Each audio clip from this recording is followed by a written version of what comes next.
আসসালামু আলাইকুম রহমতুল্লাহ বরাকাতু। আলহামদুলিল্লাহ ওসসালাতু ওয়াসসালামু আলা রাসূলিল্লাহ বাদ। সুপ্রিয় দর্শক শ্রোতা ভাই বোন, রমাদান মাসে মা বোনদের অনেক সময় মাসিক আরম্ভ হয়ে যায়, যার কারণে তারা সালাত সিয়াম সহ এই সমস্ত ইবাদতগুলো তারা পালন করতে পারেন না, কারণ মাসিক অবস্থায় নামাজ পড়া রোজা রাখা নিষিদ্ধ। তখন একজন মা বোন রমাদানের ইবাদত বন্দেগীর মাধ্যমে কিভাবে তিনি রমাদানকে সার্থক করতে পারেন, আজ আমরা সে বিষয়ে কথা বলবো ইনশাআল্লাহ।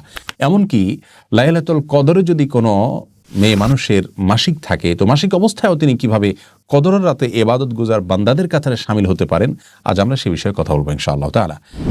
রমাদান মাসে হঠাৎ করে মাসিক আরম্ভ হয়ে গেলে অনেক মা বোন কান্নাকাটি করেন, মন খারাপ করেন, তাদের কষ্ট লাগে। এই কষ্ট লাগা ইসলাম শরীয়তের দৃষ্টিকোণ থেকে প্রশংসনীয়, কারণ ইমানদার ব্যক্তি ভালো কাজ করার পরিকল্পনা ছিল কিন্তু করতে পারেননি, এরকম পরিস্থিতিতে এসে তার মধ্যে কষ্ট লাগা কাজ করবে, সেটা তার ইমানদারিত্বেরই পরিচয় বহন করে। তিরমিজি বর্ণিত হাদিসে এমনটি বলেছেন নবী সাল্লাল্লাহু আলাইহি ওয়াসাল্লাম। তিনি ইরশাদ করেছেন, মান সাররাতহু হাসানাতুহু ওয়া সাআতহু সাইয়্যাতুহু ফাহুয়াল মুমিন। যে ব্যক্তির ভালো কাজ তাকে আনন্দ দেয় আর তার মন্দ কাজ হয়ে গেলে, ভুল কিছু হয়ে গেলে পরবর্তীতে তার কষ্ট লাগা কাজ করে, এই ব্যক্তি তো ইমানদার। এটাই তো ইমানদারিত্বের পরিচয়। আম্মাজান আয়েশা রাদিয়াল্লাহু তাআলা আনহা নবী করিম সাল্লাল্লাহু আলাইহি ওয়াসাল্লামের সাথে যখন হজে ছিলেন, হঠাৎ তার মাসিক আরম্ভ হয়ে গেল, অথচ তখন হজের যে ফরজ তওয়াফ সেটি বাদ ছিল আর মাসিক অবস্থায় তওয়াফ করা যায় না। তখন তিনি কান্নাকাটি করা শুরু করলেন। নবী করিম সাল্লাল্লাহু আলাইহি সাল্লাম তাকে সান্ত্বনা দিলেন যে আল্লাহ তাআলা ফয়সালাকে মেনে নেওয়া এটাও একটা ইবাদত, এবং আর বিকল্প তিনি কি কি কাজ করতে পারেন সেগুলো তাকে পরামর্শ দিলেন। অতএব মুসলিম মেয়েদের মধ্যে ইবাদত করতে না পারার কষ্ট এবং দুঃখবোধ তাদের ভিতরে যদি থাকে, জাগ্রত হয়, তাহলে সেটি প্রশংসনীয়, সেটি নিন্দনীয় নয়। তবে সেটি যদি হাউতাসের পর্যায়ে চলে যায়, ভৎসনার পর্যায়ে চলে যায়, তাহলে কিন্তু আবার সেটি গুনাহে পর্যবসিত হতে পারে। সাধারণ দুঃখ লাগা বা কষ্ট লাগা এটা হতেই পারে, বরং ভালো। একজন ঋতুবতী নারী রমাদান মাসে ঋতু অবস্থায়ও যেভাবে তার ওই সময়টাকে তিনি সফল এবং সার্থক সময় হিসাবে কাটাতে পারেন এবং রূপান্তর করতে পারেন, তার জন্য আমরা কয়েকটি পরামর্শ দিতে চাই।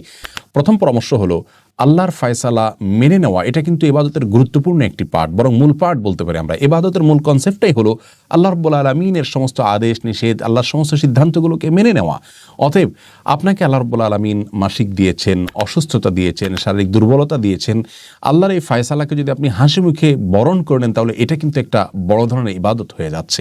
বিধায় সেটিকে আমাদের মাথায় রাখতে হবে, এবং সেই সাথে এও মনে রাখতে হবে যে নবী সাল্লাল্লাহু আলাইহি ওয়াসাল্লাম ইরশাদ করেছেন, কোনো ব্যক্তি যদি সুস্থ অবস্থায় কোনো ইবাদত করে থাকে, হঠাৎ তিনি অসুস্থ হয়ে যান, যেটা তার হাতে নয়, এমন কিছু সমস্যা চলে আসে, তখন সুস্থ স্বাভাবিক অবস্থায় তিনি যে ইবাদতবন্দি করতেন, অসুস্থ এবং অস্বাভাবিক পরিস্থিতিতে পড়ার কারণে যে ইবাদত করতে পারছেন না, আল্লাহ তাআলা তাকে স্বাভাবিক অবস্থায় যে ইবাদত করতেন সেরকম সওয়াব দান করবেন। অতএব মন খারাপ করবার মতো বিষয় নয়, এবং অস্থির হয়ে ব্যাকুল হওয়ার বা ভৎসনা করার মতো বিষয় নয়, বরং সবর করতে হবে, আল্লাহর ফয়সালাকে মেনে নিতে হবে।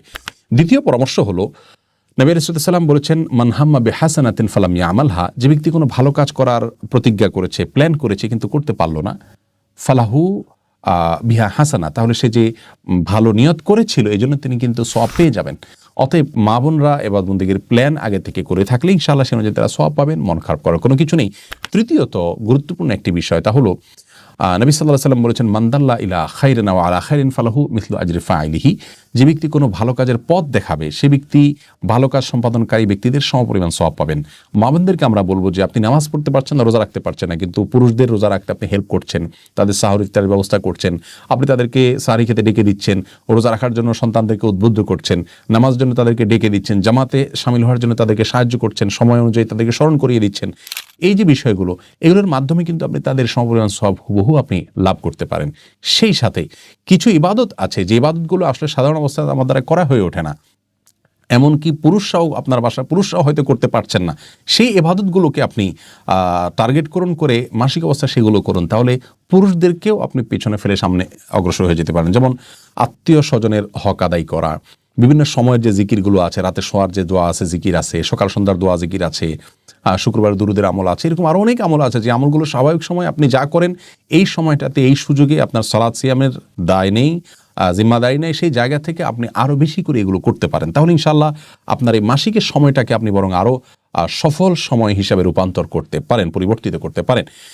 যে কোনো দোয়া দুরুদ, জিকির আসকার, তাসবিহ তাহলিল, ইসলামিক বই পুস্তক পড়া, ইসলামিক নলেজ অর্জন করা, এগুলো করা যেতে পারে। কোরআন কারীমের তেলাওয়াত শুনতে পারেন আপনি। তেলাওয়াত করা যাবে কিনা এটা নিয়ে মতপার্থক্য আছে। জমহুর বা বেশিরভাগ উলামা ইকরাম বলেছেন করা যাবে না, অনেক উলামা ইকরাম ইবনে তাইমিয়া রাহিমাহুল্লাহ সহ অনেকে বলেছেন করা যাবে।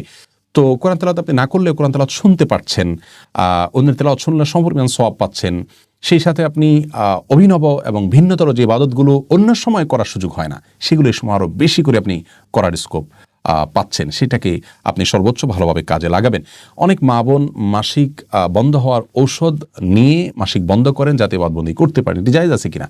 এটার উত্তর হলো যে যদি এতে শারীরিক কোনো ক্ষতির দিক না থাকে এবং কোনো প্রকার পার্শ্ব প্রতিক্রিয়া না থাকে তাহলে এটি জায়েজ আছে, তিনি এভাবে ইবাদত করতে পারেন। তবে স্বাভাবিক অবস্থার উপরে ছেড়ে দিতে পারলে সেটা উত্তম হয়। মনে রাখবেন, নিজের মনের খেদ মেটানোটা ইবাদত নয়, আল্লাহর ফায়সালাকে মেনে নেওয়াটা কিন্তু হলো ইবাদতের মূল বিষয়। অতএব ঔষধ সেবন করে আপনি মাসিক বন্ধ করতে পারেন যদি শারীরিক কোনো ক্ষতির সম্ভাবনা না থাকে, কোনো পার্শ্ব প্রতিক্রিয়া না থাকে। আর যদি পার্শ্ব প্রতিক্রিয়া থাকে তাহলে এমনটি করা জায়েজ হবে না। আল্লাহ তাআলা আমাদের সকলকে ইবাদত বন্দেগীতে প্রতিযোগিতামূলকভাবে অগ্রসর হওয়ার তৌফিক দান করুন। আসসালামু আলাইকুম ওয়া রাহমাতুল্লাহ।